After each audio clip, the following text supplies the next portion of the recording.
Les invités du Cercle Pierre d'Or, l'excellence immobilière.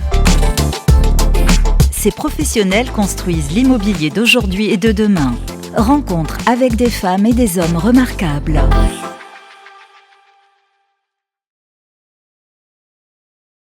Bonjour et bienvenue sur imoweek.fr pour ce nouvel épisode du Cercle des Pierres d'Or invite. En l'occurrence aujourd'hui Laurent Lay, président de Estiam. Bonjour Laurent. Bonjour. Merci de nous faire le plaisir de participer à cette émission.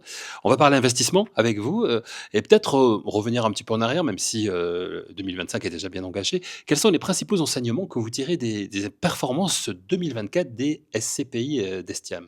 Oui, c'est encore le bon moment pour faire le Voilà. bilan, des performances 2024 de nos SCPI. Sur nos SCPI, les performances ont été globalement solides, qui montrent finalement la résilience, de notre SCPI dans le contexte, de marché actuel, aussi bien d'un point de vue, du taux de distribution que de la valorisation, du patrimoine. Par exemple, sur Estiam Placement Pierre, notre SCPI de bureau, le taux de distribution est en légère augmentation. Il passe de 5 à 5,10 et les valeurs de marché sont restées, globalement stables, si bien que nous avons maintenu les prix de part de notre, SCPI. C'est intéressant ce que vous nous dites parce qu'on parlera du bureau tout à l'heure, mais effectivement, c'est un sujet particulièrement important en ce moment. Alors justement, vous évoquez le marché. Comment vous analysez, Laurent, l'évolution du marché des SCPI sur l'année 2024 et quelles ont été les tendances marquantes selon vous? Comment Estiam s'est adapté à ce contexte? Alors, les tendances de marché, c'est globalement que d'un point de vue locatif, le marché est resté, globalement, solide. Il y a toujours des tensions sur les valorisations sur le marché pris dans son ensemble, Oui. liées finalement au contexte nouveau contexte de hausse des taux. Mais on observe également des contrastes assez importants entre les classes d'actifs et les localisations. Donc le marché, il est pas du tout homogène et il faudra revenir finalement marché par marché, localisation par localisation sur les tendances. Vous avez des exemples à nous donner justement Oui, de ces alors contrastes? Ouais. globalement, il y a des marchés sur lesquels les tendances immobilières à long terme sont plutôt favorables.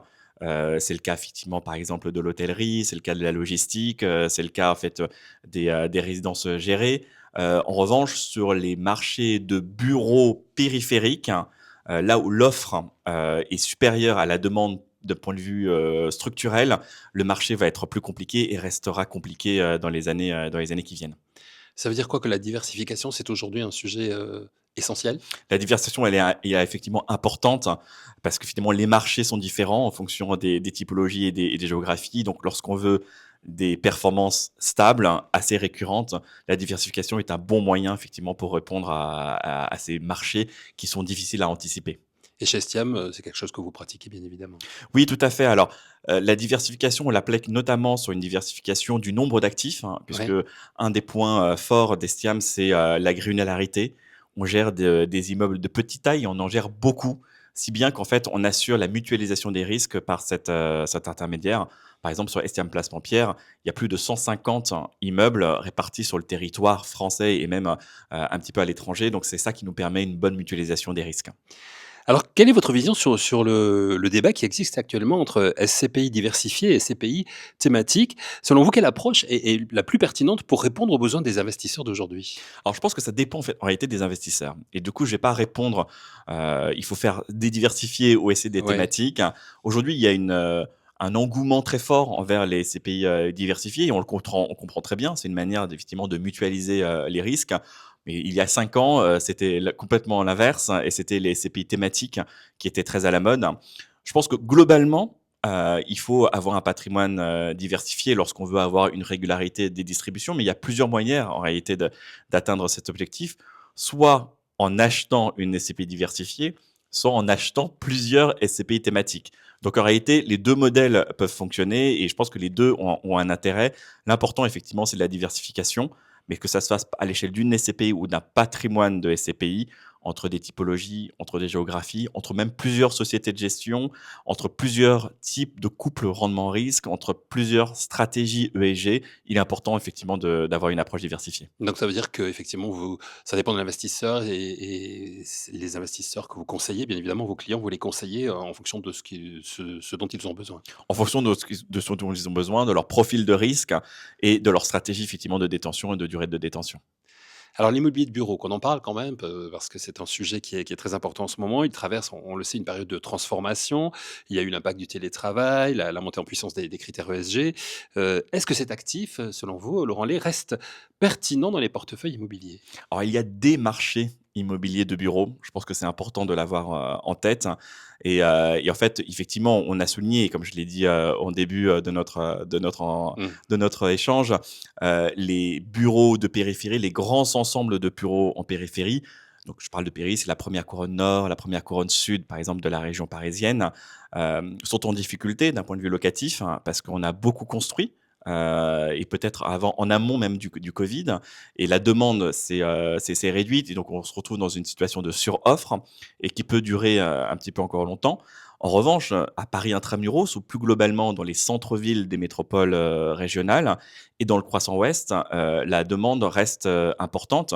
Paris, le taux de vacances reste historiquement bas et les loyers continuent à augmenter. Donc, c'est bien la démonstration que il y a des marchés de bureaux et que tous les bureaux ne se valent pas. La deuxième source de différenciation, c'est également la taille des bureaux. On se rend Mmh. compte que chez Estiam, on gère plutôt de l'immobilier à taille humaine, donc des petits ensembles de bureaux. Donc concrètement, 500 mètres carrés, 1000 mètres carrés, 2000 mètres carrés. C'est des immeubles de bureaux qui sont assez flexibles, assez adaptables et qui rencontrent en fait une demande locative, si bien qu'en fait les valeurs sont plutôt résilientes sur ce type d'immobilier de bureau. Alors vous évoquez la 1re couronne, le marché est compliqué, vous l'avez dit sur la première couronne. Alors la deuxième couronne, on n'en parle même pas quoi alors? Alors la C'est deuxième couronne, c'est, très hétérogène. Il y a des zones effectivement de bureaux un petit peu établies et d'autres qui sont plus compliquées, mais effectivement globalement la deuxième couronne, c'est difficile également, le marché du bureau.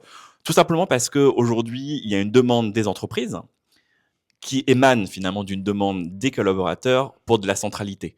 La mmh, centralité, ce sont les zones, comme on l'indique, centrales, oui. bien connectées, aux transports en commun et qui bénéficient également de services à l'extérieur. C'est-à-dire qu'il y a des restaurants, il y a des bars, il y a des, services, associés qui permettent en fait, d'avoir une attractivité de la zone de bureau puisque finalement aujourd'hui les collaborateurs, lorsqu'ils viennent au bureau, ils veulent qu'il y ait en fait un intérêt, particulier par rapport à rester, à la maison. Donc c'est une tendance structurelle lourde qui bénéficient aux zones les plus centrales, les plus connectées, les plus servicielles du marché des bureaux. Donc investir dans le bureau aujourd'hui, c'est Paris intramuros ou le centre-ville des métropoles. Dans le centre-ville et les métropoles, qui bénéficient effectivement de cet enjeu de centralité. Avec toutes ces informations que vous venez de nous donner, Laurent, quels sont les projets et ambitions prioritaires d'Estiam pour 2025? Comment est-ce que vous comptez développer votre offre de SCPI et répondre aux attentes des investisseurs dans ce marché qui est en constante évolution?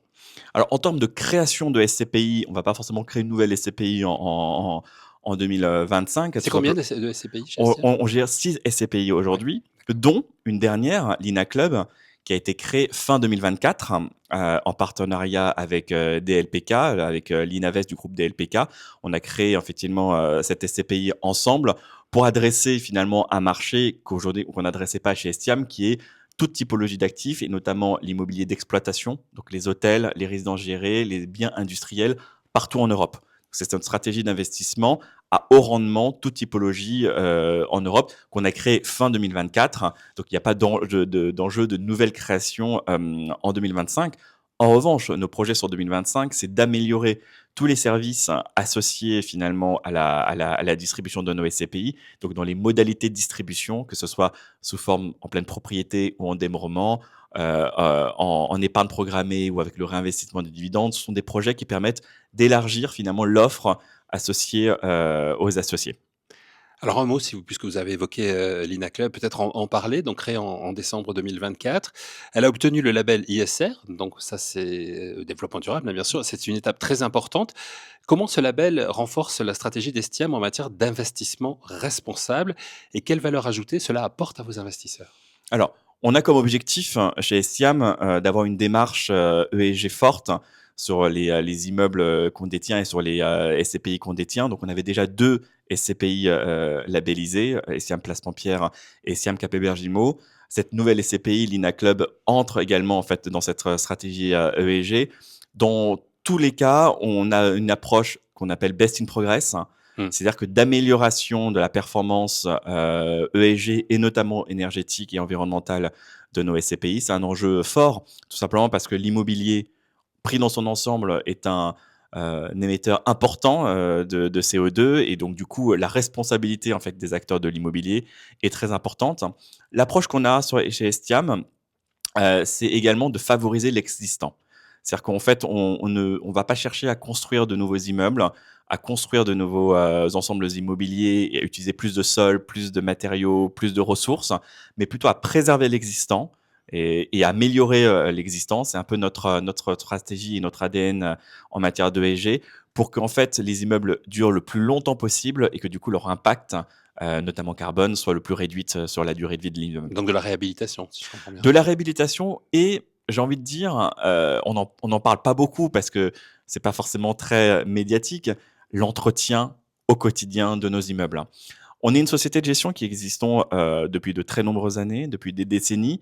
Et donc l'enjeu de gérer les immeubles sur la très longue durée, c'est quelque chose qu'on sait faire, hein, dont on a l'expertise.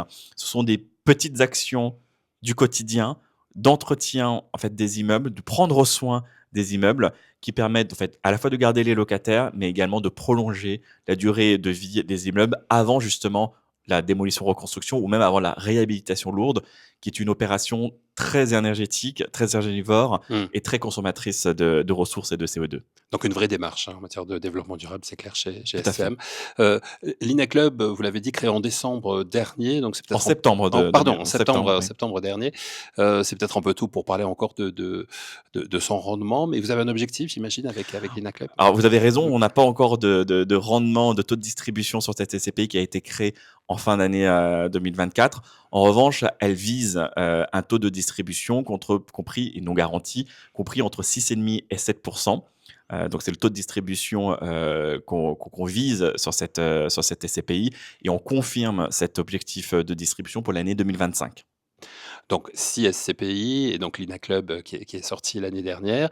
Quelles sont aujourd'hui, en mars 2025, vos raisons d'espérer, Laurent Lay, par rapport au marché bien évidemment, pour Estiam et pour la suite, pour 2025 et pour peut-être un peu au-delà? Il y a plusieurs raisons d'espérer. D'abord, même si le contexte économique, macroéconomique, politique et géopolitique reste très incertain, on a quelques signaux positifs de reprise du marché immobilier qui se reflètent notamment, enfin qui est notamment permise par le mouvement de baisse des taux d'intérêt.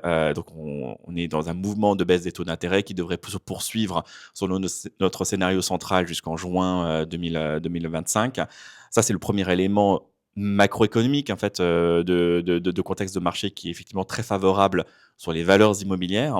L'autre explication, c'est lorsqu'on est bien situé, bien localisé, qu'on a eu un choix de stratégie immobilière sélectif d'un point de vue investissement et qu'on gère les immeubles sur la longue durée, donc justement avec cette notion de prendre soin des immeubles, de gestion au quotidien, on a des performances qui sont stables et qui sont satisfaisantes, qui sont voire même en augmentation dans certains cas. Et c'est un peu les raisons d'espérer. Je pense qu'il y a eu une forme d'attentisme des investisseurs. Et c'est normal, hein, parce qu'en fait, investir en immobilier, c'est investir sur le long terme. Investir dans une SCPI, c'est investir dans du long terme. Donc l'attentisme des investisseurs, lorsque la période est un peu mouvementée, c'est parfaitement logique. Il fallait faire la démonstration qu'au sein des anciennes sociétés de gestion, des anciennes SCPI, des SCPI historiques qui existent depuis de nombreuses années, faire finalement la part des choses, faire la distinction entre les SCPI qui surperforment, celles qui performent, celles qui se montrent résilientes dans le contexte de marché et celles qui subissent en fait les mouvements immobiliers de manière défavorable. Donc pour faire le tri entre ces deux types de SCPI, il faut faire la démonstration d'un bilan et d'une performance. Et lorsqu'on l'a fait en 2024, on a des raisons d'espérer pour 2025 et 2026. Voilà, et vous l'avez fait chez Estiam, bien évidemment. Merci beaucoup, Laurent Lay. Merci de votre analyse pertinente. Avec plaisir. Merci d'avoir accepté notre invitation. Merci à vous d'avoir écouté cet épisode. Vous en retrouverez un très prochainement, bien évidemment, et d'autres sur imoweek.fr.